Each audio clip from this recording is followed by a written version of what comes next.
मेरा नाम है महराज बानो।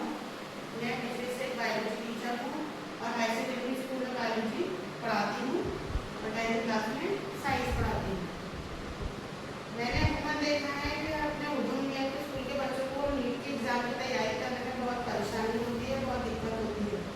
तो उसी को मद्देनजर रखते हुए मैंने ये सोचा कि चलो हम इंग्लिश मीडियम के अलावा उर्दू मीडियम में भी नीट की कोचिंग जो है स्टार्ट करते हैं। तो सबसे पहले आज मैं आपको बताऊंगी कि नीट 2026 एग्ज़ाम कैसे कंडक्ट होने वाला है, कब इसके फॉर्म आएंगे, किस तारीख से ये स्टार्ट होगा एग्ज़ाम और इसके बेसिक क्राइटेरिया क्या है, इसके लिए क्वालिफिकेशन क्या है, वो सभी जो है वो आज हम डिस्कस करेंगे। तो सबसे पहले हम देखते हैं नीट 2026 जो कि इसके फॉर्म जो है वो आएंगे हमारे फरवरी से मार्च के बीच में इसके फॉर्म आ जाएंगे। उसके बाद इसका एग्ज़ाम जो है वो हमारा 3 मई 2026 तक होने की संभावना है। इसके बाद आते हैं इसमें जो है वो कोर्सेस। तो नीट जो है वो बच्चे देते हैं जिन्हें डॉक्टरी करना हो। नीट जो है वो बच्चे देते हैं जो डॉक्टर बनना चाहते हैं। तो उसमें बहुत सारे कोर्सेज आते हैं जैसे MBBS, DDS, DUMS, BAMS, BHMS और अदर वेटरनरी कोर्सेज जो है वो भी उनके लिए भी जो है वो नीट का एग्ज़ाम देना कंपलसरी होता है। और अगर आपको नर्सिंग में भी कोई गवर्नमेंट कॉलेज में एडमिशन लेना है तो उसके लिए भी आपको नीट का एग्ज़ाम क्वालिफाई करना जरूरी है। ये नीट का एग्ज़ाम जो है वो ऑल ओवर इंडिया में होता है और सभी बच्चे जो है वो एक ही एग्ज़ाम देते हैं अगर उन्हें मेडिकल कोर्सेज में एडमिशन चाहिए तो उसके लिए।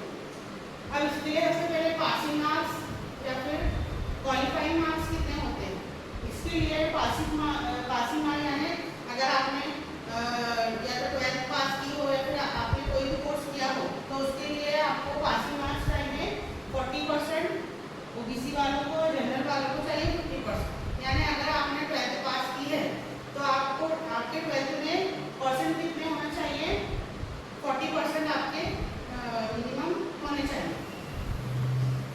अब उसके बाद हम आ जाते हैं मीडियम की तरफ। हमारा मीडियम जो है वो अगर हम पेपर का मीडियम हिंदी मीडियम पढ़ते हैं तो हिंदी मीडियम वालों को एग्ज़ाम का पैटर्न, पेपर का पैटर्न जो है वो हिंदी और इंग्लिश दोनों लैंग्वेजेस में आता है। इसके बाद अगर इंग्लिश मीडियम वाले बच्चे हैं तो उनको एग्ज़ाम, अगर आप इंग्लिश मीडियम में फॉर्म भरते हैं तो उनका एग्ज़ाम जो है वो इंग्लिश मीडियम का ही उनको पेपर मिलेगा एग्ज़ाम में। और अगर कोई अदर लैंग्वेज पढ़ता है तो उसको अदर लैंग्वेज का पेपर मिलेगा। अब हम देख लेते हैं कि फॉर्म भरते टाइम जो है वो फीस कितनी लगेगी।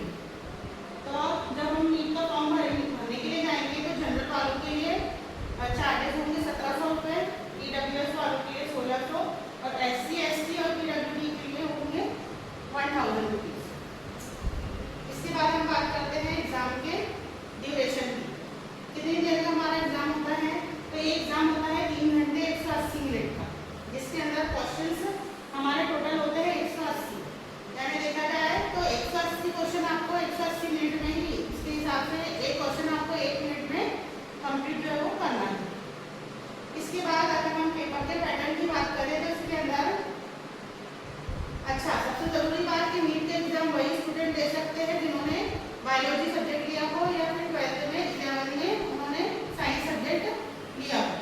ठीक है, अब साइंस सब्जेक्ट जब हम लेते हैं तो उसके अंदर क्या चीज़ें आती है, मतलब कौन कौन से सब्जेक्ट हमको पढ़ना होते हैं, तो फिजिक्स, केमिस्ट्री और बायोलॉजी ये मेन सब्जेक्ट होते हैं। उसके बाद आपकी अदर लैंग्वेज हो सकती है, हिंदी, इंग्लिश या फिर दूसरे सब्जेक्ट हो सकते हैं, लेकिन मेन सब्जेक्ट जो है वो नीट का एग्ज़ाम देने के लिए आपको फिजिक्स, केमिस्ट्री और बायोलॉजी होना कंपलसरी है।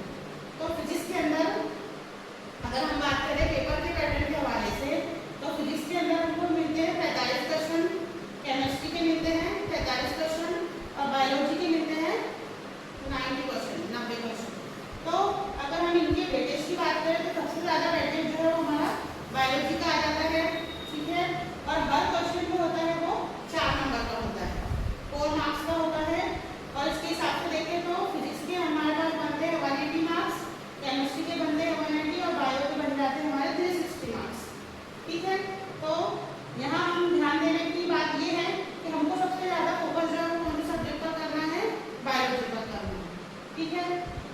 इन तीनों को मिलाकर हमारा पेपर कितने मार्क्स का हो जाएगा? टोटल 720 मार्क्स का, 720 मार्क्स का हमारा जो क्वेश्चन पेपर हो जाएगा।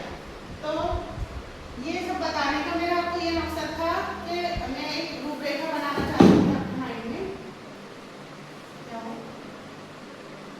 मैं आपके माइंड में एक रूपरेखा बनाना चाहती थी कि किस तरीके से नीट का एग्जाम होता है, कौन से बच्चे नीट का एग्जाम दे सकते हैं, इसमें पेपर का पैटर्न क्या होता है, उसमें क्या क्या लैंग्वेजेस आप ले सकते हैं, और जनरल वाले, ओबीसी, एससी, एसटी वाले फॉर्म कैसे भर सकते हैं, उन्हें कितना चार्जेस लगेगा, ये सब हमने अभी देख लिया। मेनली देखा जाए तो मेरा जो सब्जेक्ट है वो बायोलॉजी है, तो मैं यहाँ आपको सिर्फ बायोलॉजी का ही सिलेबस कंप्लीट करवाऊंगी नीट से रिलेटेड। तो आपको मेरी अगली वीडियो में नीट से रिलेटेड कोर्स पढ़ने के लिए मिलेगा, जो हम शुरुआत से स्टार्टिंग करेंगे उसकी। ये एक ओवरव्यू मैंने आपको बता दी नीट के एग्जाम के लिए, इसको आप अच्छे से देख लीजिए और समझ लीजिए कि आपको किस तरीके से काम करना है और कैसे हमारे सब्जेक्ट को हमें डिवाइड।